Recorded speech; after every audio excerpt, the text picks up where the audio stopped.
से बोलिए माता रानी की जय। आज आप सभी श्रवण करेंगे चैत्र नवरात्रि व्रत कथा। नवरात्र व्रत की कथा ब्रह्मा जी ने बृहस्पति जी को सुनाई थी। ब्रह्मा जी के अनुसार प्राचीन काल में मनोहर नगर में पीठट नाम का एक अनाथ ब्राह्मण निवास करता था। वह माँ दुर्गा की काफी पूजा किया करता था।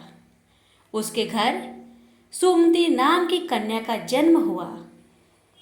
पिता प्रतिदिन देवी दुर्गा का पूजा करते तो सुमति उपस्थित रहती। एक दिन सुमति खेलती रह गई और पूजा में नहीं आई।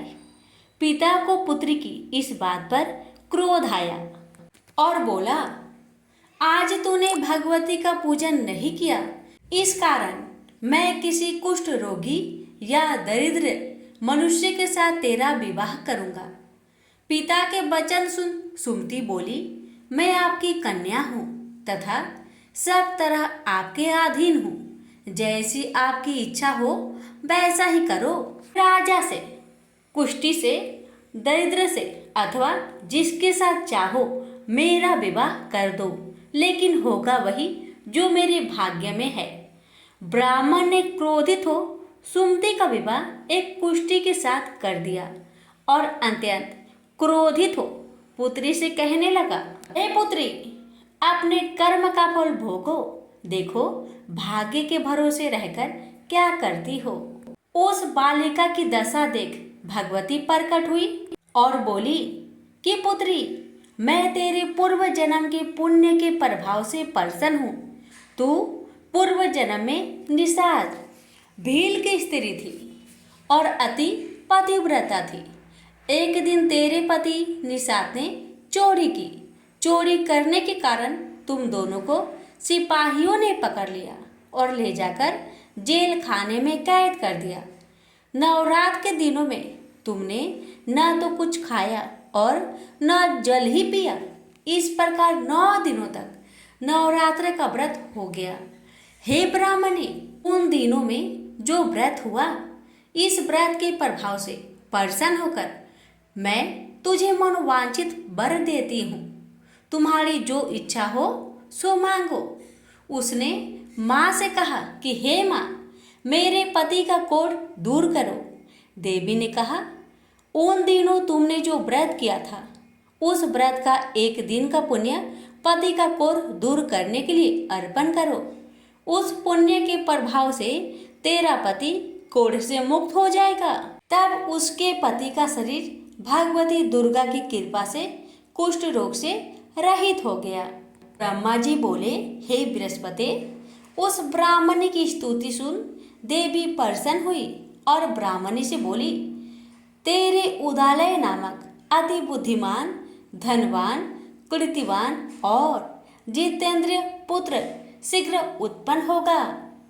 सुमति ने माँ से कहा, भगवती दुर्गे, अगर आप मुझ पर प्रसन्न है तो कृपा कर मुझे नवरात्र व्रत की विधि और उसके फल का विस्तार से वर्णन करें। देवी दुर्गा ने उसे बताया, चैत्र महीने की शुक्ला पक्ष की प्रतिपदा से लेकर 9 दिन तक विधि पूर्वक व्रत करें। यदि दिन भर व्रत न कर सके तो एक समय भोजन करें, घर में घट स्थापन करें और वाटिका बनाकर उसको प्रतिदिन जल से सींचे। नित्य विधि सहित पूजा करें और पुष्पों से विधि पूर्वक अर्घ्य दे। खांड, घी, गेहूँ, शहद, जौ, तिल, बेल, नारियल, दाख और कदम आदि से हवन करें। गेहूं से होम करने से लक्ष्मी की प्राप्ति होती है।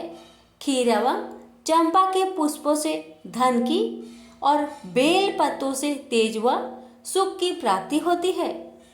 बिजौरा के फल से अर्घ्य देने से रूप की प्राप्ति होती है। जायफल से अर्घ्य देने से कृति, दाख से अर्घ्य देने से कार्य की सिद्धि होती है। आंवले से अर्घ्य देने से सुख की प्राप्ति और केले से अर्घ्य देने से आभूषणों की प्राप्ति होती है। इस प्रकार पुष्प व फलों से अर्घ्य देकर व्रत समाप्त होने पर 9वें दिन यथाविधि हवन करें। आंवले से कीर्ति की और केले से पुत्र की, कमल से राज सम्मान की और दाखों से संपदा की प्राप्ति होती है। इन 9 दिनों में जो कुछ दान आदि किया जाता है उसका करोड़ों गुना फल मिलता है। इस प्रकार ब्राह्मणी को व्रत की विधि और फल बताकर देवी माता अंतर्ध्यान हो गई। प्रेम से बोलिए देवी माता की जय।